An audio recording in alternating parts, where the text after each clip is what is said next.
Recording in That's still not installed the grounds.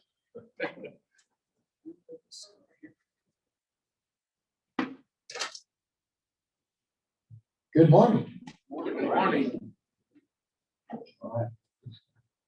There we go. All right. Thank you, Bob. And thank you, Joanne, for the summons, Jim, for the Lord's Supper. Takes me back to that time. What an example. The lesson this morning is entitled, "To What Has Jesus Called You?" And before we get into that, it's just great to see everybody. It's great to be here. And, you know, as we came in with our crew, a lot of people are like, "Man, your kids are so big." Then Austin gets up and reads scripture. I'm like, "That's Austin." Wow. So it's not just my kids. But it's great to see everybody here this morning. And it's great to be here as always. But yeah, to what has Jesus called you?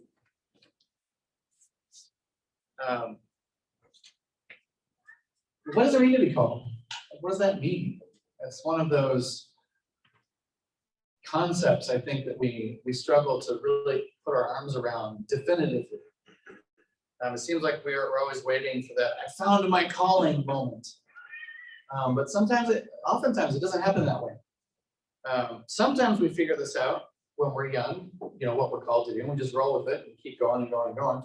I don't know how young you were, Bob, when you received God's call to go to South America and plant so many churches, and you've always been a great example to me. So sometimes we get that calling early and we just run with it. But sometimes we think we're called to do something and then things change. We end up shifting and we find ourselves in a completely different direction. This morning, we're going to talk about such a person. We're going to talk and look at the life of Peter. So I usually have PowerPoint, and I apologize I don't this morning. I don't have time to put that together. So I hope you brought your Bibles or your Bible app on your phone. And let's open. We're going to start in Luke chapter 5 as we look at Peter's calling. And this is such a big topic, and I'd really encourage you to go back and study. There's so many great people in the Bible who are called by God to do great things. And they're not always like King David. You know, sometimes it's Nehemiah was called, Esther was called, Jonah was called, Moses was called, Isaiah was called, all these people. And to read their stories and how they responded to God's call is very, very interesting and insightful. And so I'd really encourage you to do that. But this morning, we're going to look at Peter. And starting in chapter 5 of Luke, it says, "On one occasion, while the crowd was pressing in on him to hear the word of God, he was standing by the lake of Gennesaret. And he saw two boats by the lake. But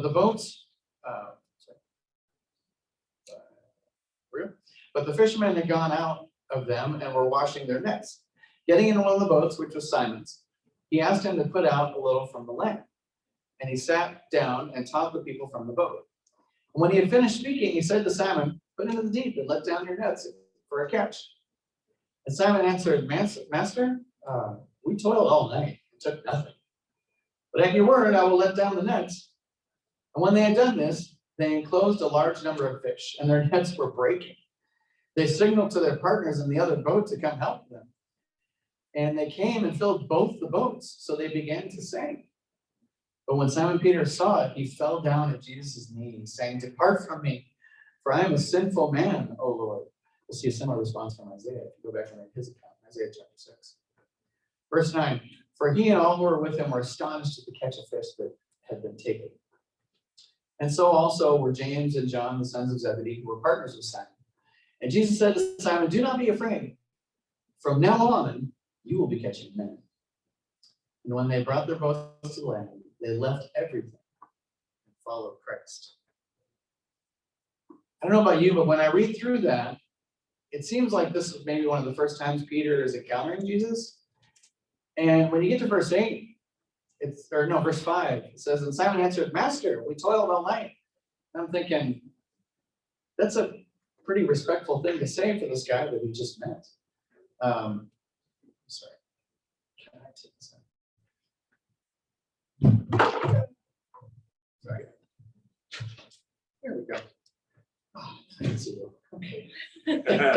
Sorry, I'm just distracted. Distracted. That's right.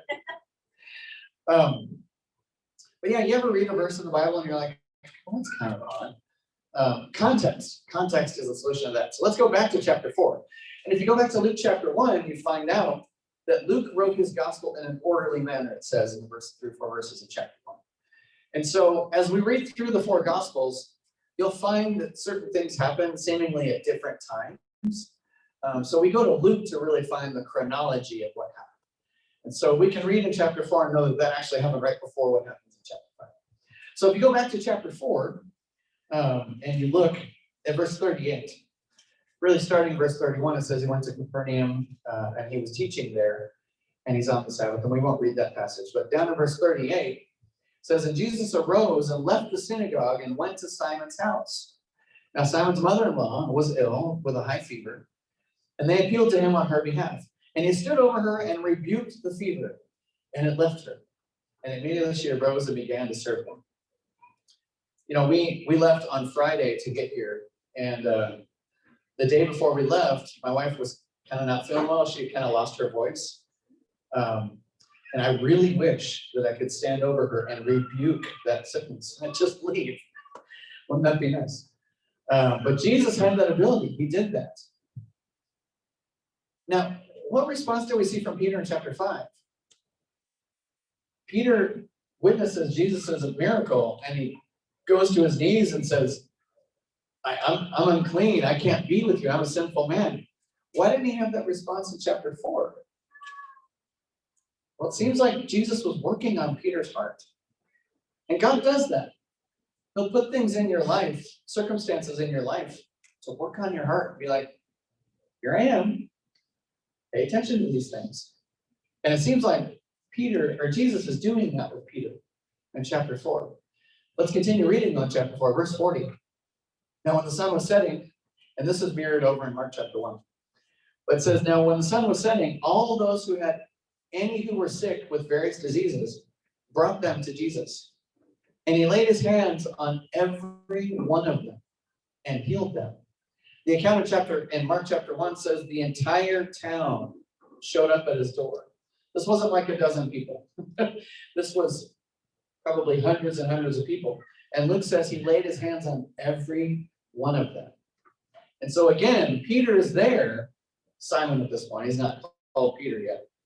But he's there and he's witnessing this. And he's got to be like, who is this guy? So then when we get to chapter 5, and Jesus says, hey, can I use your boat to speak to these people? And sure, go ahead. So he speaks to the people. And then he says, yeah, throw your nets on the other side. Peter's a fisherman. Like, he's an adult fisherman. There's another spot in the Gospels where Jesus is being challenged because he didn't pay the taxes. And it's pointed out that Jesus and Peter paid their taxes, but none of the other apostles did. And some have surmised that possibly the other 11 apostles weren't of age to pay taxes yet. The text doesn't say that, but that is a conclusion that some have come to. So we get the idea that Peter probably is the oldest of the apostles. He's a grown man. And this preacher guy is telling him to put his nets on the other side, even though he'd been working it all night. Jesus had something for Peter's life in mind. And Jesus had to show Peter what he was going to do. And he did.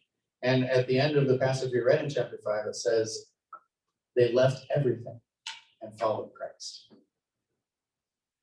So Peter was a fisherman who followed Christ. He left everything. Let's go over to Matthew chapter 14. Matthew chapter 14. You know, this idea of being called, sometimes we get this notion that it's a one-time thing, right? That, oh, I was called to do this, and now for the rest of my life, this is what I'm doing. That's not what we see with Jesus and Peter. We see that throughout Peter's life, Jesus calls him to more and more. And he encourages him to grow. We're going to see that in this passage, and then one more we'll look at this morning. But Matthew chapter 14, verses 22 and following. It says, immediately Jesus made the disciples get into the boat and go before him to the other side, while he dismissed the crowds. And after Jesus dismissed the crowds, he went up on the mountain by himself to pray. When evening came, he was there alone. But the boat by this time was a long way from the land, beaten by the waves, for the wind was against them. And in the fourth watch of the night, he came to them walking on the sea. But when the disciples saw him walking on the sea, they were terrified. And they said, "It is a ghost!" And they cried out in fear. But immediately Jesus spoke to them, saying, "Take heart, it is I. Do not be afraid." And Peter said to him, "Lord, if it is you, command me to come to you on the water." Jesus said, "Come." So Peter got out of the boat and walked on the water and came to Christ. But when he saw the wind, he was afraid. Beginning to sink, he cried out, "Lord, save me." Jesus immediately reached out his hand and took hold of him, saying to him, "Oh, you of little faith, why did you doubt?" But when they got into the boat, the wind ceased, and those in the boat worshipped him, saying, "Truly, you are the Son of God." Now we're familiar with this passage. But there's a few things that we want to look at this morning that maybe sometimes we don't. Verse 25 says, "In the fourth watch of the night." So the Romans had separated the times of day, and from 6 p.m. to 6 a.m. was divided by 4 watches, 3 hours. So by the fourth watch of the night, we're talking about 3 a.m. to 6 a.m. And the previous verse says that the boat had been driven out to the sea from the land because it was beaten by the waves, because the wind was against them. So these guys had been fighting the wind and the waves for hours, for like 9 hours, by the time we get to the fourth watch. And again, these are experienced fishermen, but culturally in that sea, there was a lot of belief that the spirits and the demons are in that water. And so when you're battling the waves and you're battling, it's not just about the water. There's a spiritual ramification that culture, everyone understood that's what it was. Now, these are followers of Christ, but that's how they grew up. So that's probably what's in the back of their mind. So then they see this being on the water, and it's like, it is a ghost. And it's because they had that upbringing that the waters are full of the demons and the evil spirits. And of course, Jesus deals with that immediately. He said, no, it's just me. It's okay. So I want us to notice that this is not just like they went out from the sea and it's a sunny day and all of a sudden the storm came. They've been fighting the wind for 9 hours at this point. Another thing I want us to notice is that when Peter, in verse 28, he says, "Lord, if it is you, command me to come to you on the water." The sea isn't still yet. We haven't got to the verse where it says the wind ceased. Peter's asking Jesus to invite him under that water while the waves are chopping. And why does Peter do that? Peter's an experienced fisherman. He knows he's probably been on this spot before. But he's in a spot, he might be fearing for his life here. 9 hours on the open water, dealing with the wind, dealing with the waves. Peter looked to Christ in his time of need. Peter leaned on Jesus for help in his time of difficulty. Peter asked Jesus, "If it's you, invite me, I'll come out on that water." It's not because Peter was a thrill seeker. He wasn't an adrenaline junkie.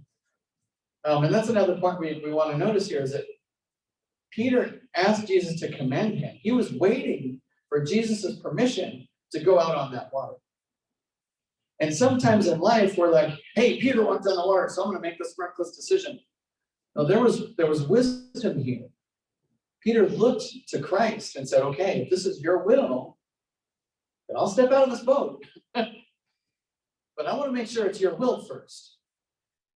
And we can learn from that.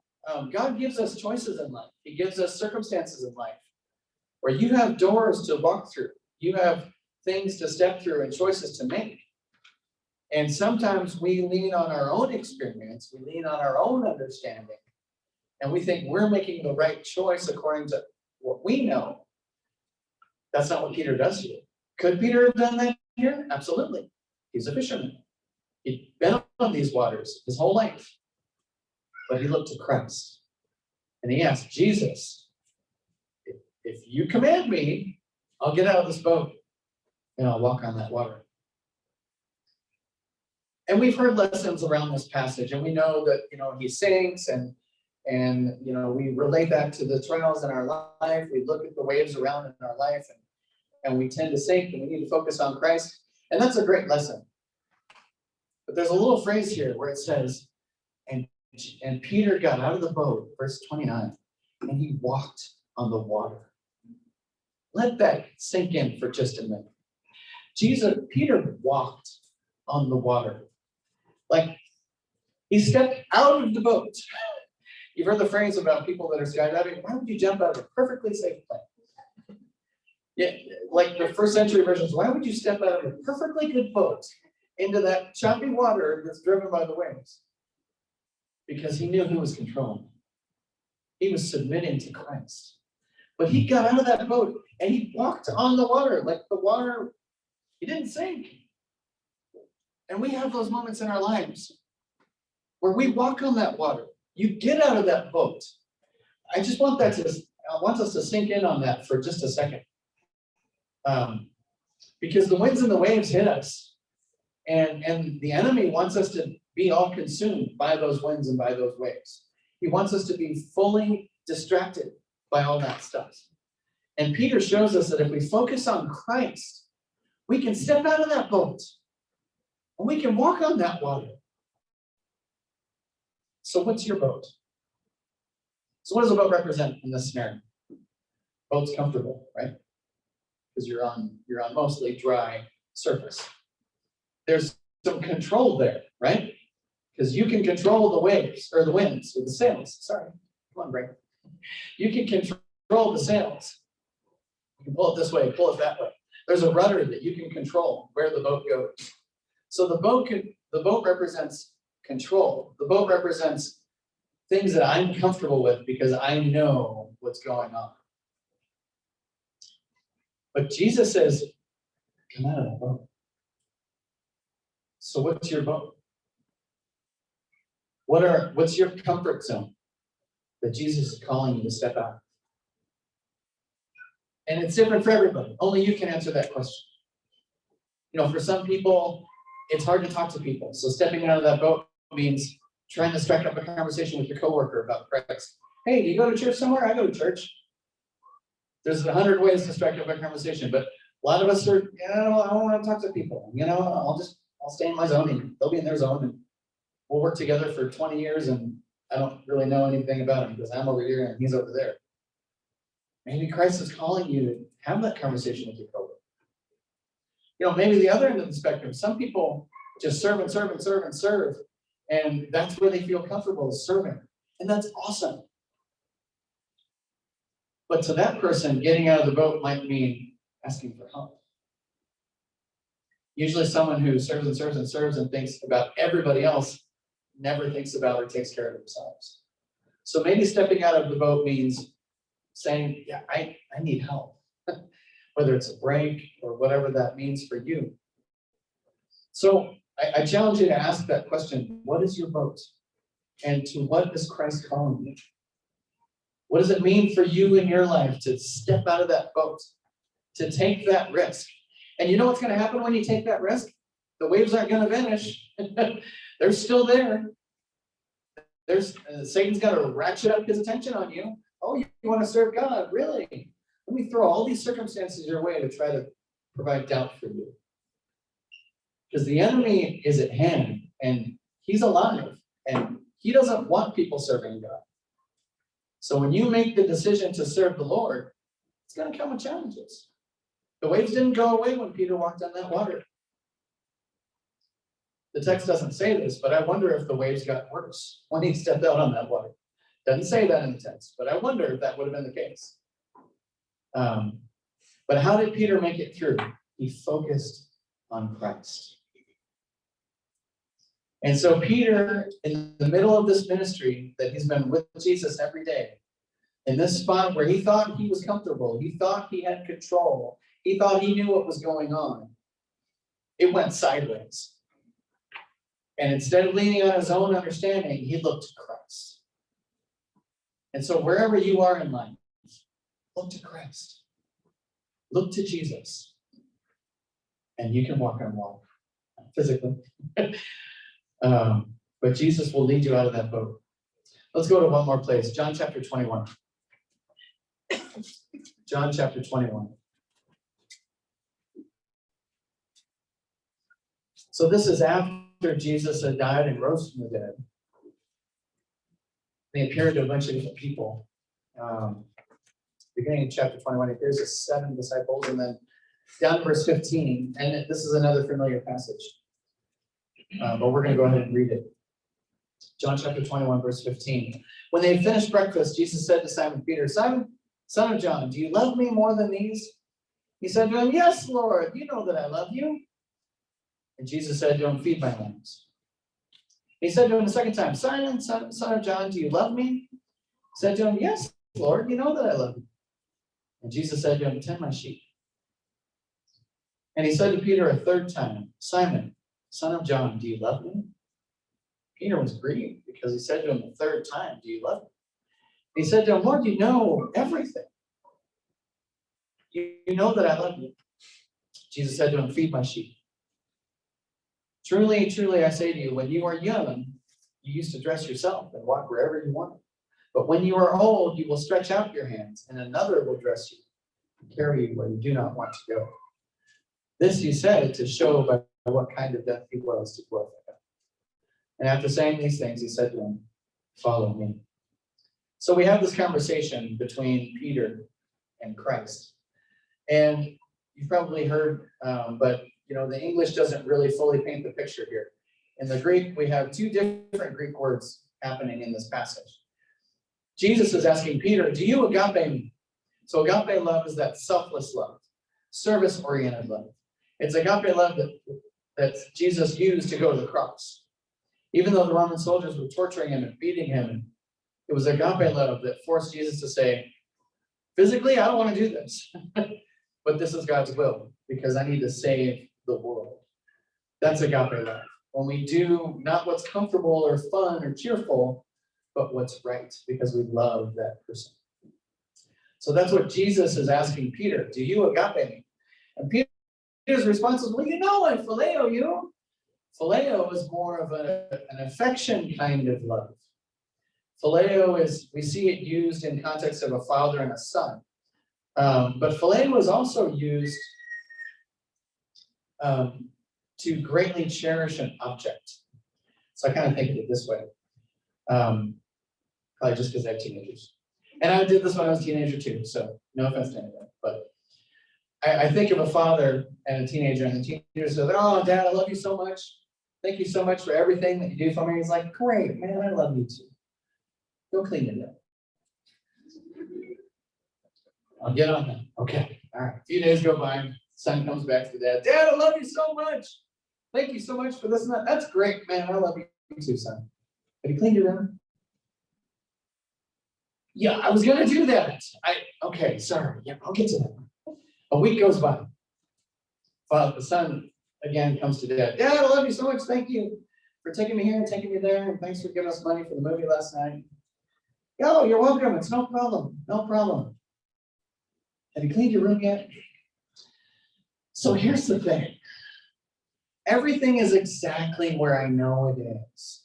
I know it looks messy, but I know where everything is. So if I clean it, I don't know where anything is, because then it's all gone. Yeah, I know you'll see the floor, but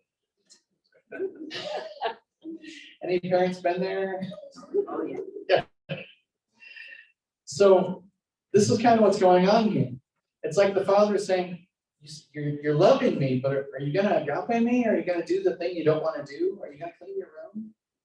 You don't want to clean your room, but that's what I'm asking you to do. Are you going to agape me? And the teenager's like, well, I love you, and thanks for giving me stuff and taking me places. And that's the phileo love. There's a connection, there's an affection, but I'm not quite ready to do the hard thing that I don't want to do. And that's what's going on between Peter and Jesus.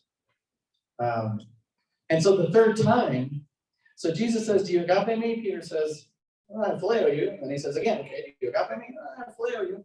The third time, Jesus says, do you really phileo me? Like the third time Jesus asks, he uses the phileo word. So he's even calling into question what Peter's claiming to have. at that point. And you might think, well, that's kind of harsh. What's Jesus doing? He's motivating Peter. He's growing Peter. He's challenging Peter. He's saying, I know you left me, but you need to ratchet that up. And God will do that to us.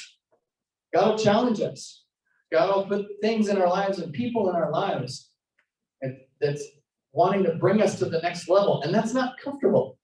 And when you read through Acts, what did Peter go on to do? He preached the first gospel sermon. He was a great leader in the church in Jerusalem.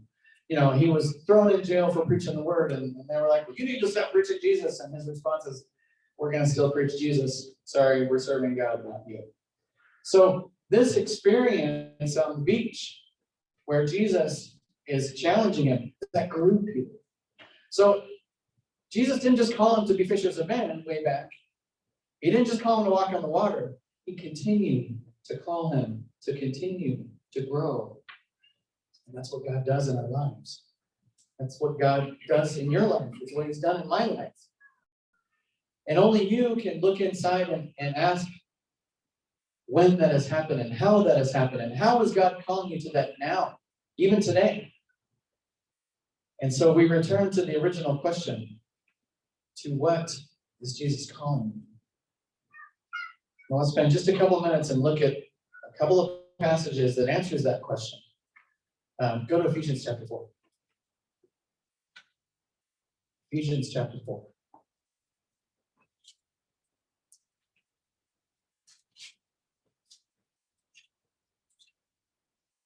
Christ is calling us to maturity. Ephesians chapter 4, verses 1 through 3. I, therefore, Paul says, a prisoner of the Lord, urge you to walk in a manner worthy of the calling to which you have been called. That's a tall order. But then he tells us how to do it. With all humility and gentleness, with patience, bearing with one another in love, eager to maintain the unity of the Spirit in the bond of peace. That's some heavy stuff. Is it easy to be humble? Sometimes it is. Sometimes we are humbled. We don't have a choice. But humility is not easy. Especially in our country, we tend to want it my way.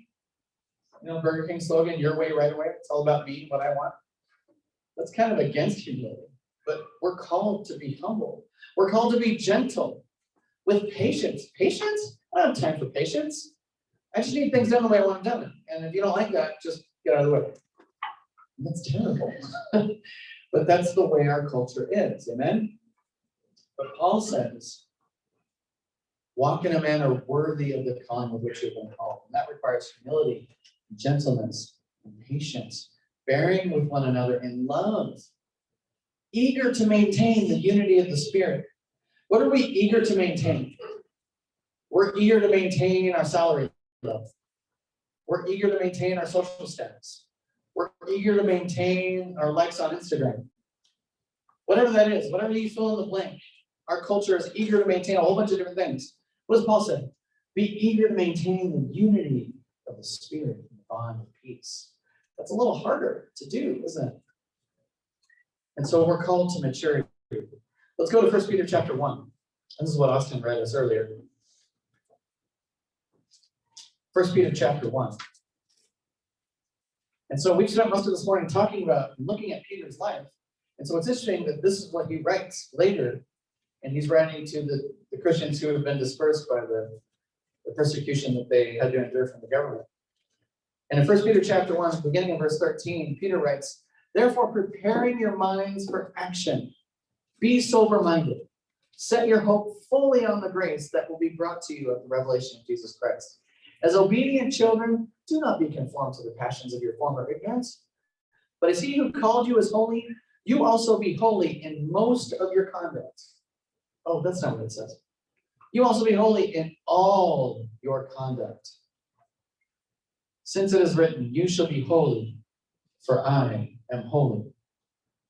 And if you call on him as Father who judges impartially according to each one's deeds, conduct yourselves with fear throughout the time of your exile, knowing that you were ransomed from the futile ways inherited from your forefathers, not with perishable things such as silver or gold, but with the precious blood of Christ, like that of a lamb without blemish or spot. So Peter says, be holy in all your conduct. We've been called to holiness.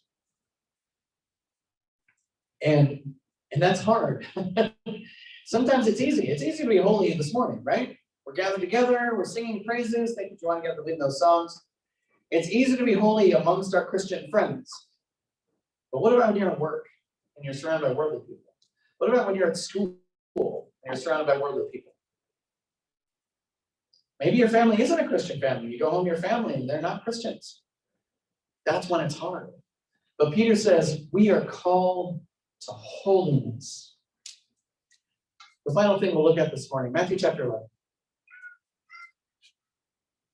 Matthew chapter 11. So what has Jesus called us? He's called us to maturity. He's called us to holiness. Finally, he has called us to himself. Matthew chapter 11, verses 28 to 30. Jesus says, come to me, all who labor and are heavy laden, and I will give you rest. Take my yoke upon you and learn from me, for I am kind and gentle in heart, and you will find rest for your souls. Jesus says, I know life is hard. Come to me, he says, and I will give you rest. But it's not just a vacation.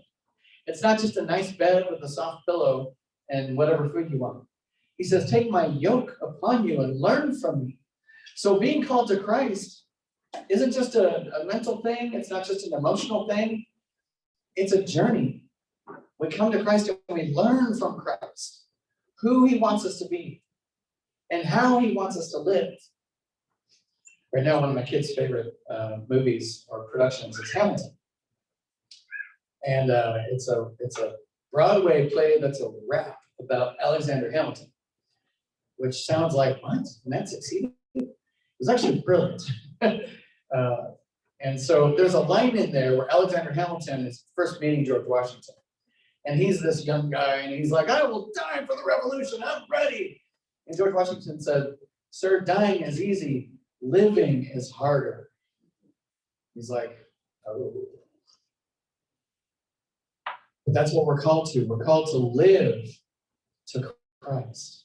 We're called to live in maturity, live in holiness.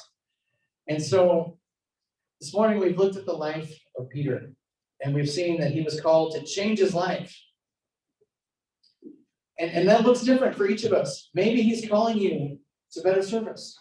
Maybe he's calling you to be a more loving husband, a more loving wife.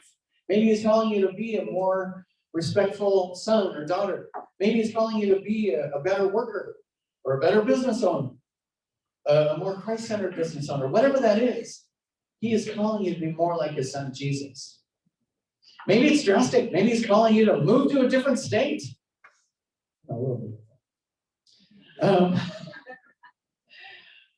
Sometimes you get a call and you're like, really? But you pray and you pray, like we talked about with Peter in the boat. Just because you have an idea, I'm going to get out of this boat. It's not like Peter was like, I'm going to die anyway. Might as well get out of the boat. That wasn't at all what Peter was doing.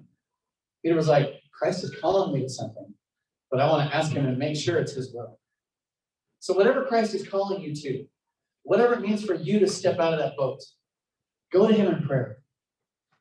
Ask for his guidance, and he'll show you. But don't stay in that boat. Step out of that boat. Answer the call of Christ.